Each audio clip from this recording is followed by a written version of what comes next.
Jonathan John de Lawrence. Played through for Fuller. Fuller's beaten Larson here. And Ricardo Fuller has scored for Stoke. 10 minutes to go. And it could yet be a celebratory night in the Potteries.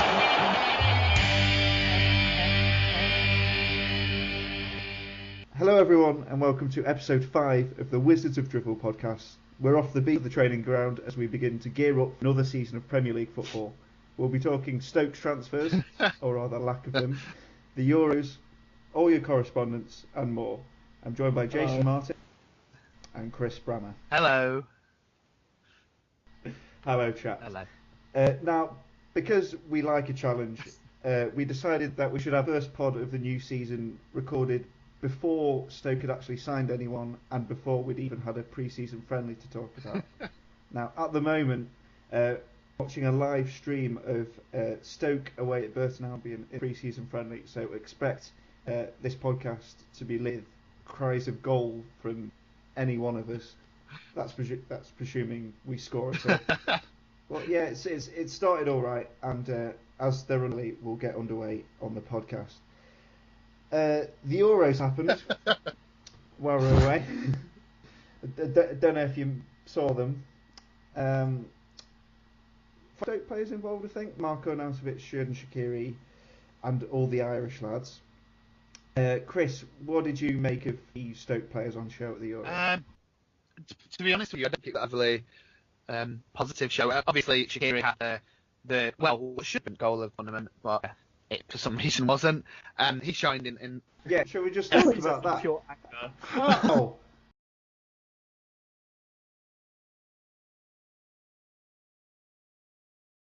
To how Robson can't. No, plenty.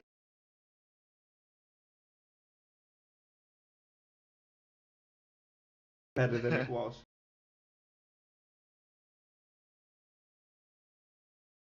How Robson Kanu did. Yeah, he was.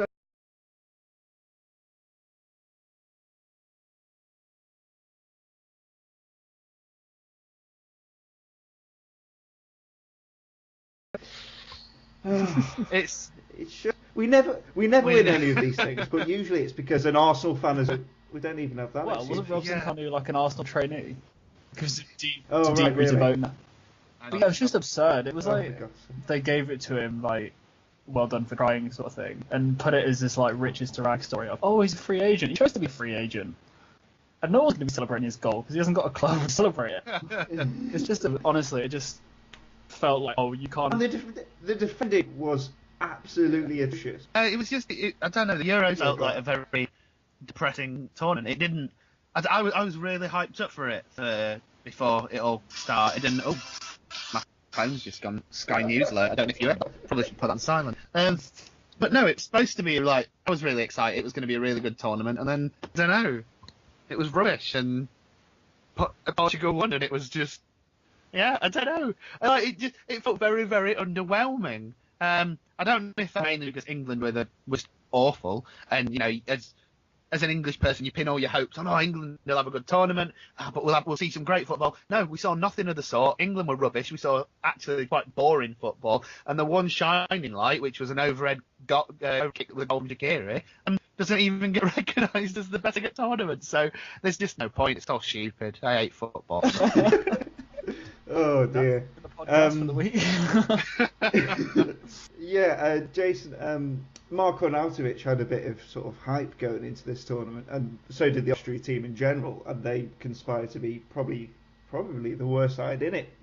You could argue. Well, maybe. Go on. Ukraine aside, they look terrible. Yeah. But yeah, Austria that was a surprise, wasn't it? I mean, Arnautovic got so much abuse. Funnily enough, from our own fans. And the I told you so is like... Stoke fans being nasty to a player? Like, what? That's crazy talk. Stoke fans turning on Arnautovic? No, I won't have it. They had him turning better than Robson Kanu did. No idea. Yeah, it's just odd, like, he'll come crawling back for a contract now. Like, no. So if that was the case, like, all of England's got to be free agents for one. But how... It was so frustrating to watch him, and you could tell he was frustrated as well, because like Austria was just playing around him. and they wonder why they didn't get through or even look remotely decent. Like, he was having free kicks taken off him. He was having a penalty taken off him, which was then subsequently missed. Like, the guy's just scored 12 goals in the Premier League, including a handful of penalties, and one from sort of free kick distance. Like, why are you just ignoring him? And then Alaba was strutting around like he was God's gift to Bayern, which wasn't helping at all. And they were just, it was just so frustrating to watch. They were just terrible. And Arnautovic gets the blame from it, from some ex-international who was like, I'm going to analyse his entire career on 3 matches. Because that's what an analyst does. And said, he looked, lazy, had fitness worries and stuff. And we've just watched him sort of break through many a player in the league for the entire season. So it was just really frustrating to watch.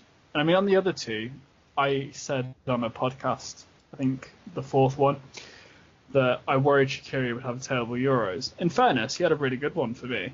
I think he showed his creativity, his confidence.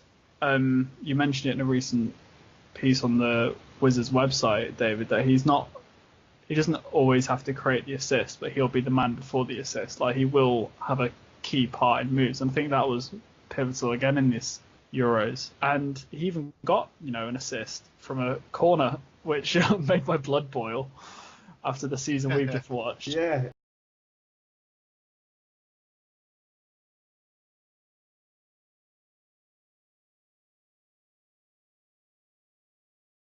Yeah, it was 5 minutes into their first game. It was just bizarre. But yeah, maybe that's what our players need to do, actually attack the ball in the box. But yeah, I thought he did quite well, to be honest. Xhaka took a lot of the plaudits in the Switzerland side. But yeah, exactly. But yeah, Shaqiri did well for me. And of course the goal I think goes down as unofficially the best goal of all time. So yeah, I think he'll say that. He even said himself, like, he doesn't care if it didn't get an award because people knew how good it was, which is just brilliant. It didn't even win the official one because for some reason, I don't know if it was mass Hungarian voting or something, but I think Zoltan Gera won it. I heard that Fulham and West Brom fans came together for that one. Yeah. And just on a final note, Ireland. I guess they had their heroic moment, didn't they? With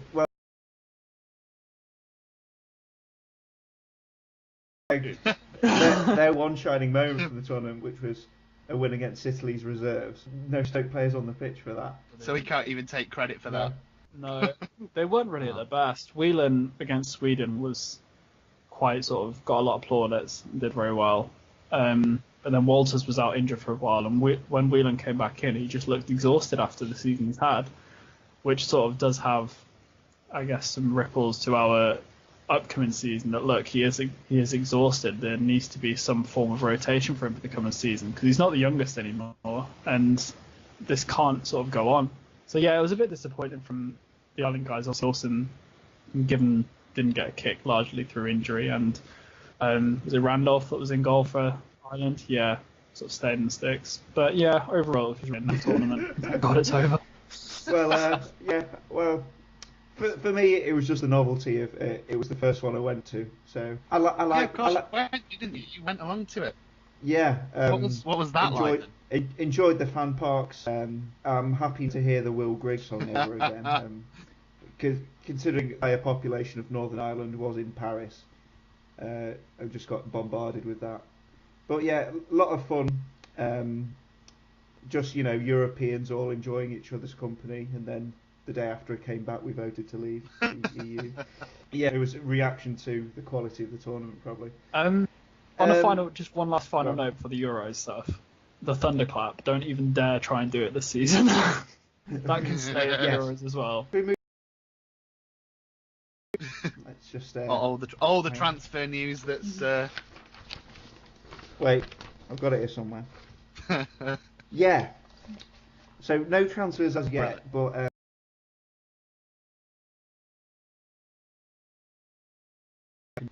Prevent it happening now is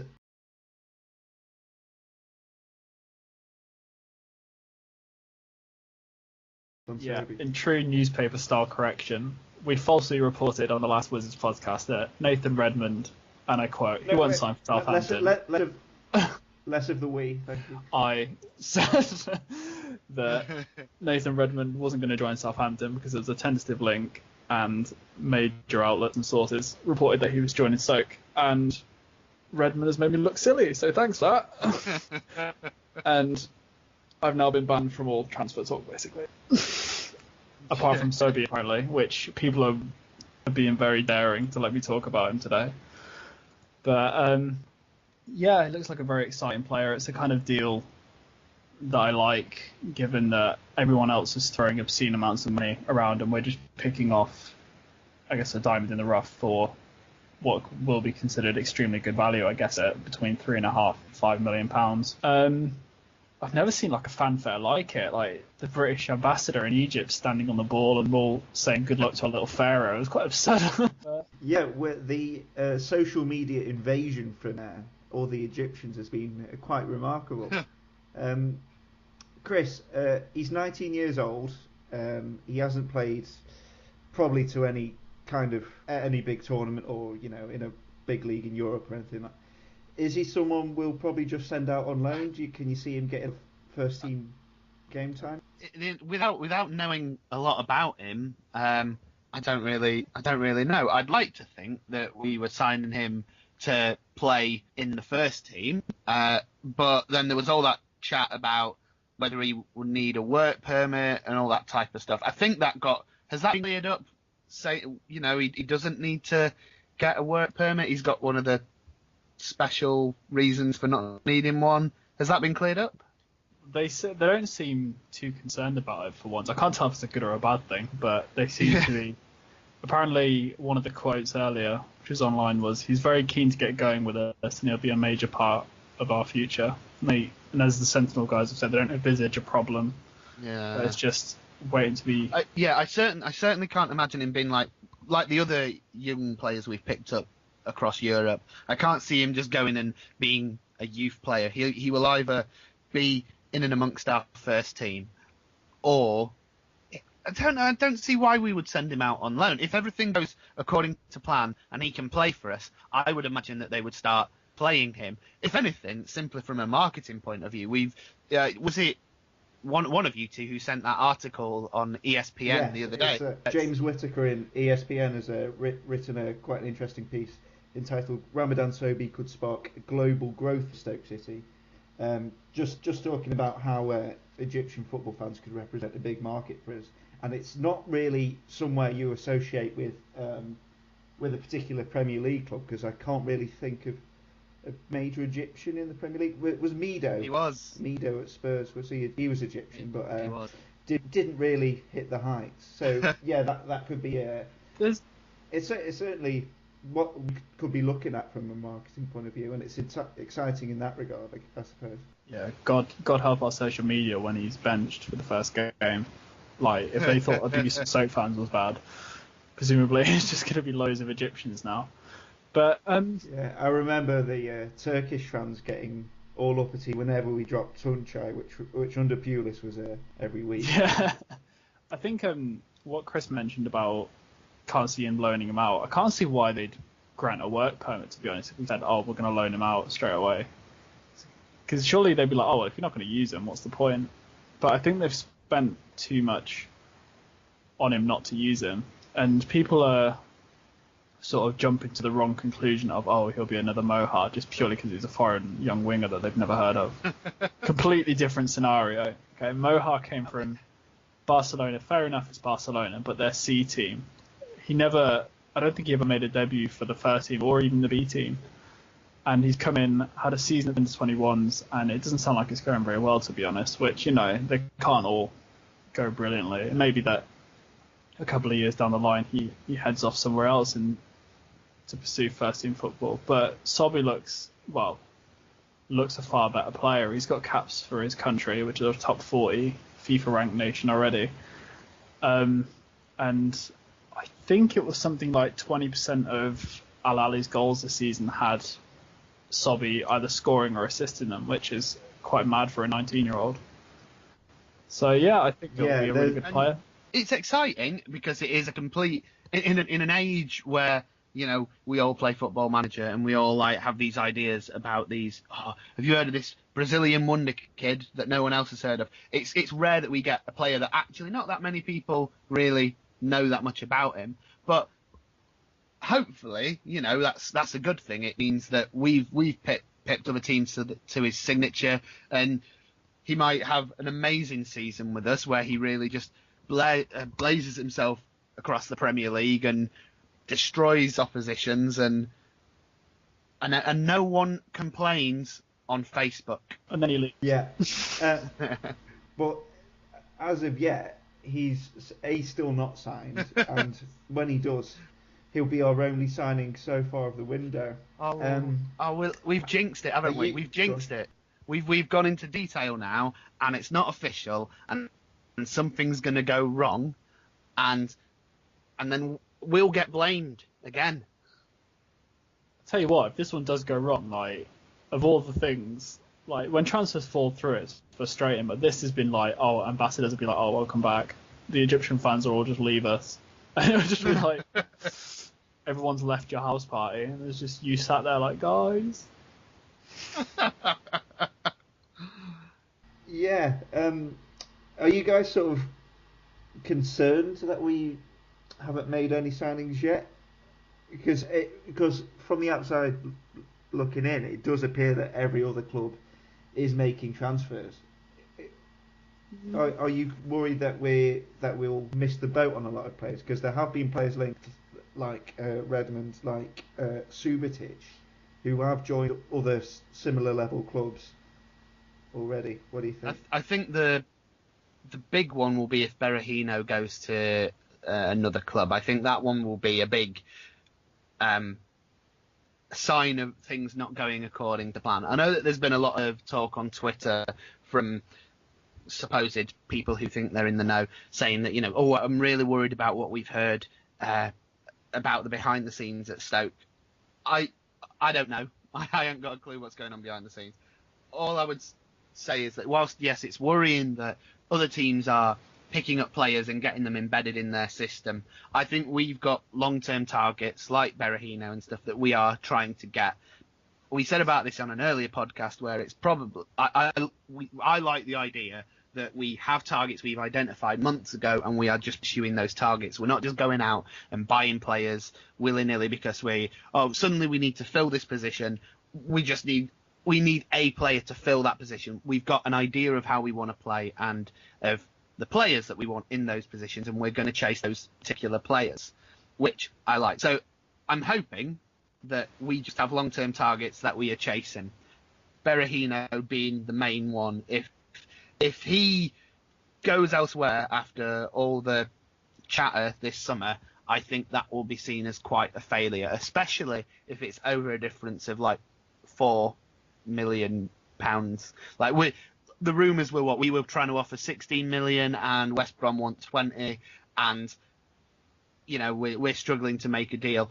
I think if it comes down to the fact that another team gets him for that little bit more, I think people will be up in uproar, and you'll get the whole Peter Coates has been tight-fisted again. Why doesn't he raid the stocks of Bet365? Why doesn't he sell his own house to fund Berahino's transfer? That type of thing. I saw someone the other day, and I'm sure I shared it with you guys, who said something along the lines of he has 2.5 billion pounds in the bank. Surely 20 million is nothing to him. Which is like, I think people this is going off on a different subject, but I think you get to a certain level of richness, like the amount of money that Peter Coates has got, where to everyday people like you and I, actually, we can't put a figure on it because it's all just incomprehensible. So even though he probably doesn't have £2 billion, don't matter. He could have, for all we know. I don't think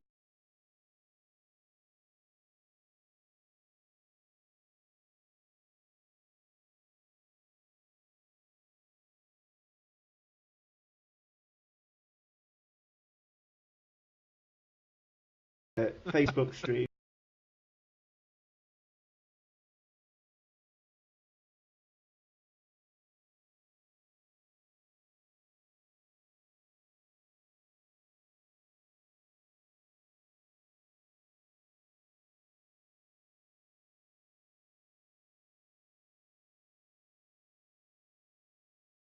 Oh, it's like Lasagne, I think.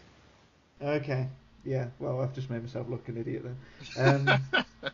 So yeah, 0-0. Just getting some fitness up before the season. But it appears everyone's moaning already. Football's back. The internet is not a happy place, is it, when Stoke play?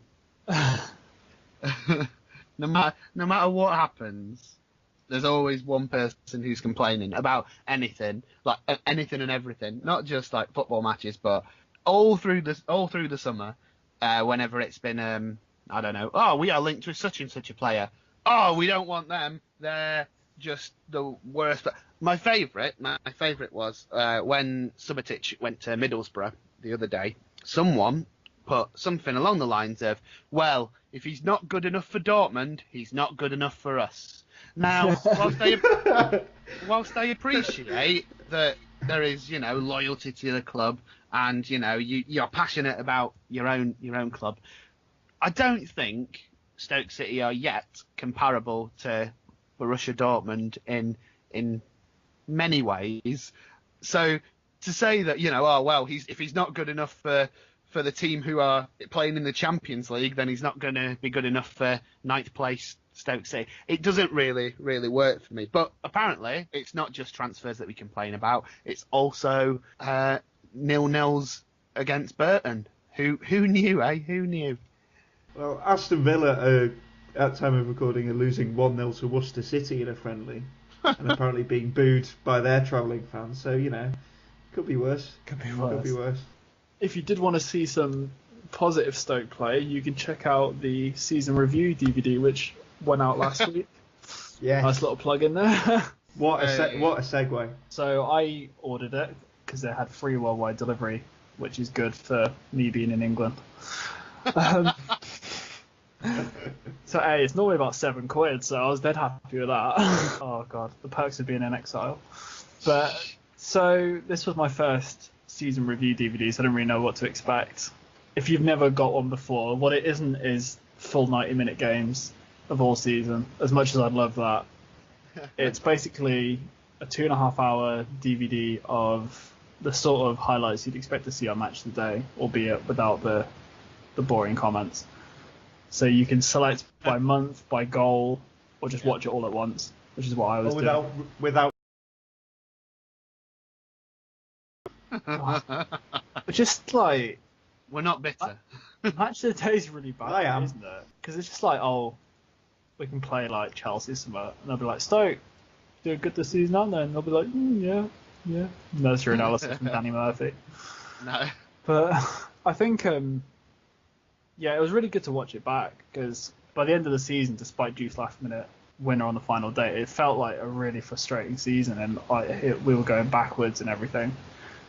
And watching it back, it probably wasn't as bad as it felt. So hindsight is a wonderful thing. I mean, if I pick out a few things that I noticed, number one, Arnie should have had 3 hat-tricks last season. And it's amazing how he didn't. So that was both Manchester sides and Aston Villa at home.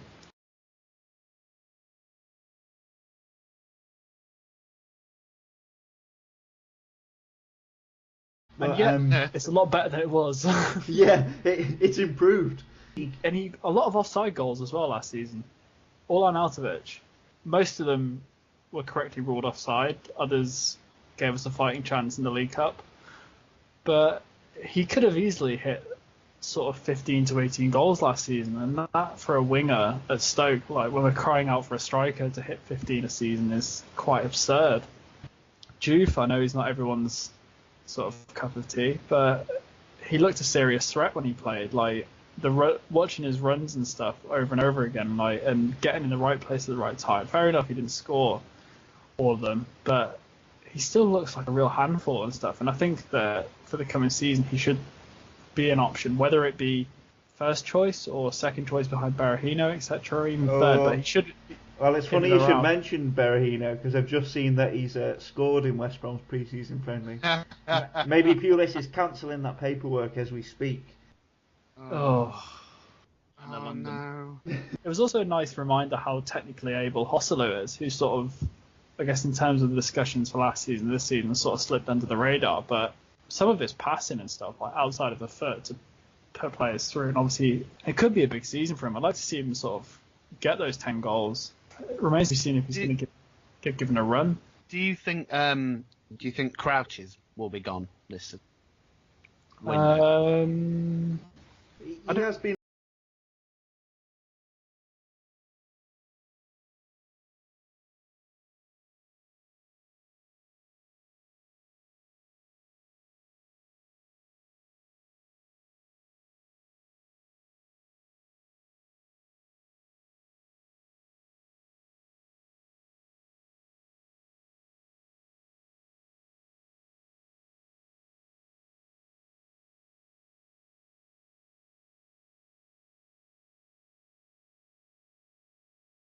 Yeah, I don't think he's happy sitting on the bench, but I think he's happy at Stoke, which is a bit of a sort of weird situation to be in for him. I don't know what happened, but as we said towards the end of last season, I think there's other people that will be ahead of him in the pecking order now, and if he does want to play regularly, he probably should, even if it's just a loan move or something initially, but he just needs to go out and get some football now. Just to round off the season review bit, by Christ, I miss Butland and Johnson. Like, watching Butland saves back, dear God, he was good.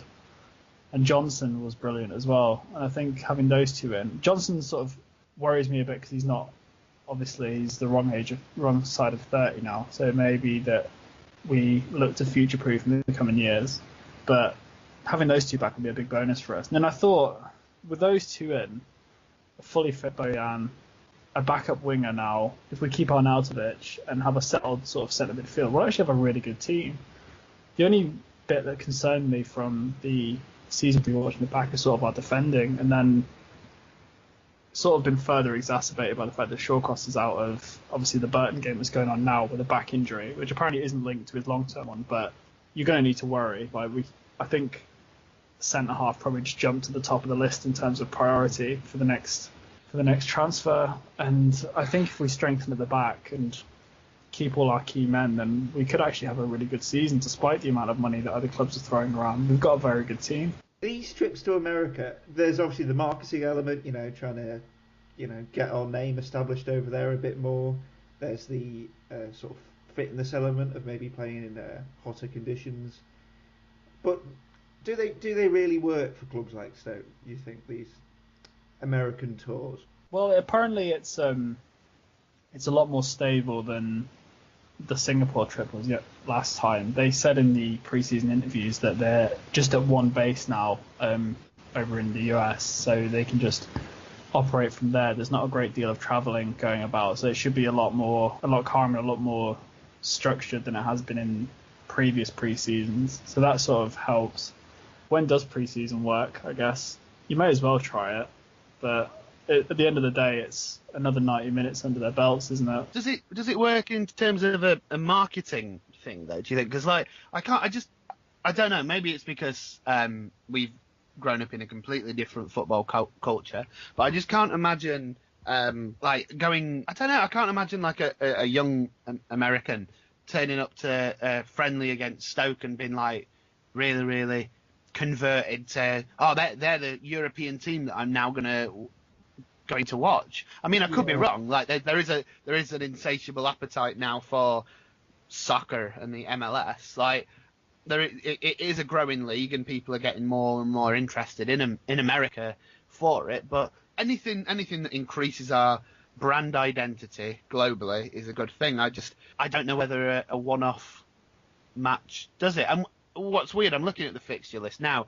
When we went to America the last time, we played 2 games, didn't we? We played more than one game. We're only playing Orlando City this time, which a massive trip just for one match. But yeah, I don't know. It's a strange relationship we've got with them, because on paper it looks like something that's mutually beneficial. But I don't know how many Orlando City fans actually think, oh wow, we've got Stoke as a sister club, Yeah, I think the MLS is at a point now where they don't really give a toss about us. I think they're big enough now to have their own. They've got their own stars. Like, they don't need us. It's not like Singapore where a Premier League team is actually a big deal there. It's like, oh, Stoke are in town, great. Look, we've got Kaká on our start 11. Like, do what you want. Well, but we said about it a few weeks back, because if you remember, I was reading the comments when on the Orlando City Facebook page, they announced the official working relationship with Stoke, and it was just a general list of Americans saying, "Oh, why couldn't it have been AC Milan that we have a working relationship with?" Or, "Oh, I support Liverpool. Why do we have to be linked with Stoke?" Sorry. Yeah, there was only a handful who were like, "Oh, this could be quite a beneficial relationship for both clubs, and it'll be quite interesting to see what we do." And then there was the one or two people who said that they only thought this relationship existed because Brexiteers was at Orlando. So, who? I don't know. I don't think people in America are as excited about having a relationship with us. As we are. We don't really. I was going to say that, but then, I don't think anyone really cares.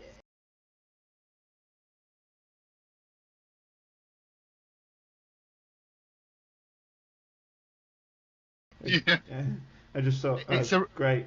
It's a reluctant relationship, isn't it, for both parts? I'm sure the people who are in control of the clubs are really in favour of it, but I don't think the fans really care. It's kind of like Britain's relationship with the European Union. So do expect. I am saying let's expect Stoke fans to start calling for, what would the word be? Stexit sometime soon. For God's sake. 50 podcasts. I think a lot of our fans fell out with Orlando City because it was the Austin Aztecs at first, wasn't it? If you remember that. Yeah. Phil Rawlins, our director, set up a club in Austin, Texas, called the Aztecs, which I couldn't work out. Why is he named them after something Mexican? But yeah, that didn't take off, and then he did that classic American thing of moving city entirely. Move the franchise. Exactly.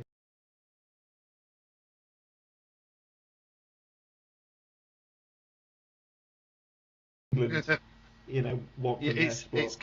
it's completely alien. Like the whole way the football works there, it's completely alien to how we see football. Like I read, and I know I'm going off on one here, but I watched a video which was talking about the MLS and saying how the people who are in charge of the MLS see the English league model as the most crazy idea from a business point of view, because why would you willingly subject your club to relegation where you lose money and your business becomes unsustainable? Why would you willingly do that when you could just, finish bottom of the league but don't suffer any consequences? They don't see the point in it. And I find that it's a completely different mechanism in terms of how sport works. They play it quite safe for a country that gives people guns. It's quite weird. Are you suggesting that the sports should incorporate weapons, Jason? No, I just think they're very life or death about everything and very extreme about everything. Oh, but no, you can't relegate a side. They didn't even like the idea of draws before the MLS came about. It's absurd. It's really interesting that for the most capitalist and money-centered country on earth, they have wage caps in their sports. They fought a war of independence to have bland, meaningless league seasons. I actually a couple of years ago I did this. This is going off on one as well. But, I did a course on global sports management or something for a few weeks, and because it was given by one of the universities in America, so I learned a lot about sort of the MLS, and they have, instead of them setting up the league and going, all right, go nuts, they're in control of so much, including the transfers and stuff. They have to sanction them all as a league because they're trying to sort of slowly build it up itself so it doesn't implode, which is quite interesting. It's probably why it's so different to here. But I'm sort of glad that they're not taking apart from obviously the example that you got, moving clubs to another place isn't really something that happens in the MLS. It doesn't seem to, because could you imagine that in England, waking up one morning and going, oh, we're actually the Clapham Potters this morning? It'd just be absolutely nuts. So I'm glad we're not sort of taking that in. But I'll be looking forward to the Orlando game because they're notoriously good at streaming it on YouTube. Yes. So there's 90 minutes there. Nice. Unlike you plastics, I'm off to the Preston game in person because I'm a true fan. Nothing to do with the fact I live like 20 minutes away from Preston. Why do you support Preston then, you plastic? Well, my nearest team are AFC Filed, and I kind of support them. So yeah, I'm a real fan. So you know. So I hope that. No, I feel like we should claw it back a little bit because do you know what? Like, I find the MLS just very, very interesting. As much as some of it like is completely again alien to me, I do find it a very, very interesting league, and I do like some of the things that they've done in recent years. And I'm a big fan of all graphics and design, and some of the stuff that they do in terms of their social media and design stuff is actually really, really nice. So they're a country that specialize in marketing and capitalism, and they've got all that they and guns, and they advertise that really not guns. They don't advertise guns really well in the MLS, but they might do. Who knows? They might do. A complete. I don't even know what that would be. I imagine Brett Shea would be the one who advertises it. The worst 2 minutes that you'll ever witness. Haugar's just come on as a sub, and apparently he's just fumbled a corner, and Burton have scored. No. Oh my god. Yeah, there we go. Are you mad to get Haugar out of our club? It's already popped on my newsfeed. Pre-season's here, everyone. Yes. Football's back. I keep getting confused with Hogard and wanting to call him Hodor. Yeah, he would. I had some notes about pre-season because we were talking about. I think the social media videos are doing it very nice, and I had a bit saying that Haugar looked quite good in training. It's a good thing I probably didn't mention that. I did have the brackets afterwards, although who knows if all the tap-ins were edited out. So, shall we turn it around? Shall we have some joy in our lives? Yes. Pokemon. Yes. Now we're talking. Now I think last podcast we mentioned about doing a kind of. I just don't think we got the same reaction to it. There's a joke in there. There's a joke somewhere there, but I don't know what.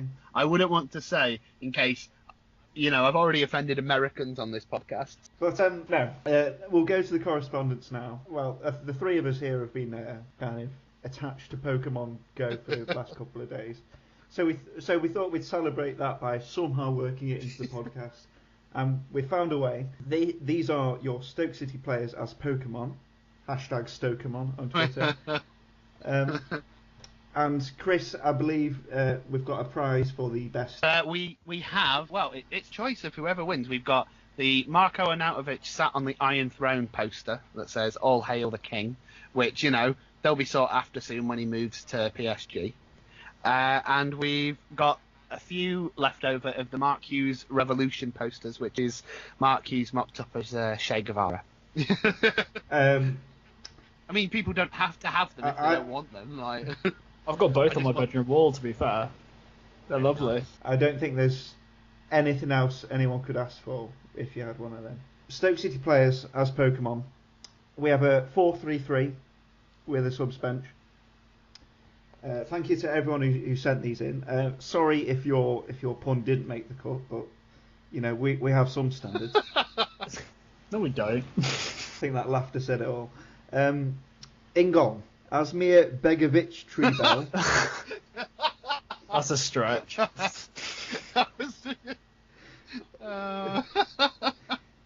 I'm going to really enjoy this one. In defence, Eric Catapeters. My pride enjoy that one. Yes. Robert Peak. Jeff Cameronic. Yeah, that works. That's because he's made of rock. Yes. Nida Randy Griffin.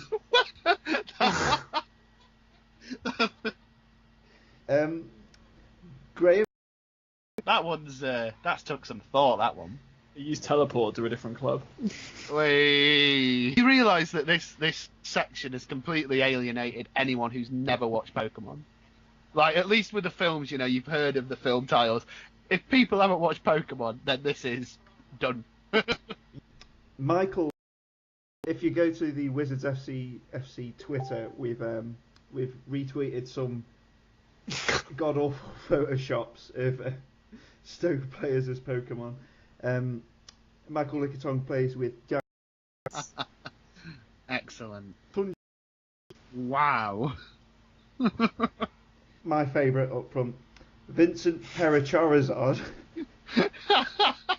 This is the finest thing we've ever done. And So funny. five episodes in, we've either reached our peak or reached the nadir. Finally up front is legendary striker Freddie Seal. The subs are Jack Butterfree. Quite an unfair dig from Sussex Stokey, Philip Slowpoke Walshide, which A isn't a pun and B is an unnecessary dig.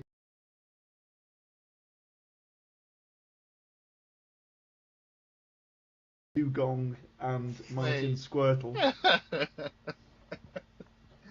Oh God. I'm so sorry. I'm so sorry if you don't watch Pokemon and you've just sat through that. I'm sure you could have done something else. Well, look, no one wanted to play for the book ones, did they? So no, we're gonna go on obscure cartoons from our childhood. So sod the rest of you. You can tell that nothing has happened since the last podcast.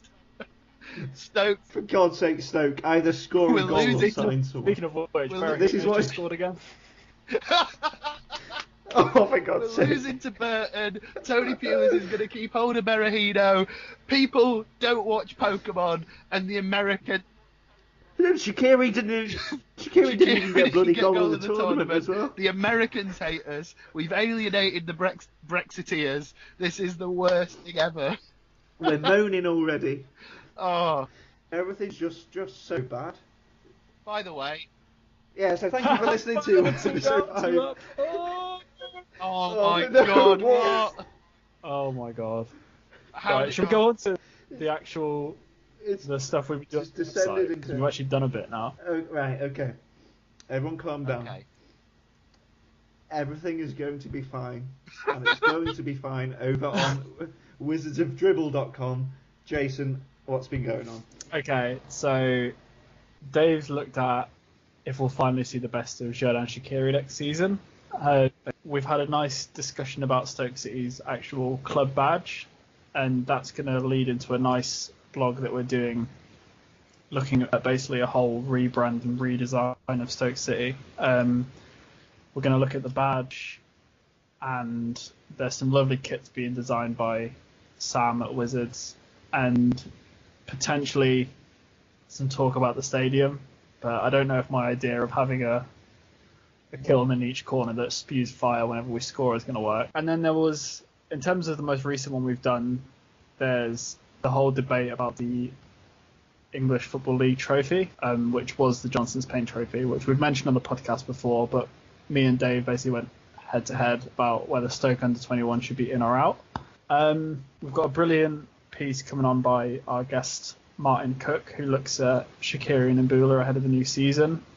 And we've got, sort of along the lines of the Sobhi story, we've got an emerging markets piece where we look at where Stoke could move next in terms of untapped leagues to try and get value basically for transfers. And we'll probably do a giant pre-season piece where we all think that we're going to go down. And I think that's probably it. Oh no, Dave's doing a Stoke Players as Pokemon piece. So if you thought the podcast was sad. I've really thought about this one as well. It's not just puns. We've cornered a niche market of Stoke City blogs where, you know, you don't... Bear Pit, I challenge you to make as nerdier references as we do. That's them officially called out. That's it. Actually, to be fair, no, I take that back because Elliot's really high level on Pokemon Go, so he's gone mad. He's been driving round, searching out. I like how we've spent 15 minutes talking about Pokemon and we're not even the best at it. from the Stoke-based media outlets. See, yeah, we're 2-0 down to Burton. We're not even the best at Pokemon Go. Shaqiri should have got goal of the tournament. Peter Coates has £2.5 billion and he refuses to give us any of it. And I don't want us to play Orlando in a friendly either. That's a disgrace. I miss football. Yeah. One last piece about where you may see us is actually in this upcoming issue of Duck magazine. Right in front of me, issue 25 of Duck magazine, which, unlike us, is actually quite professional and well put together.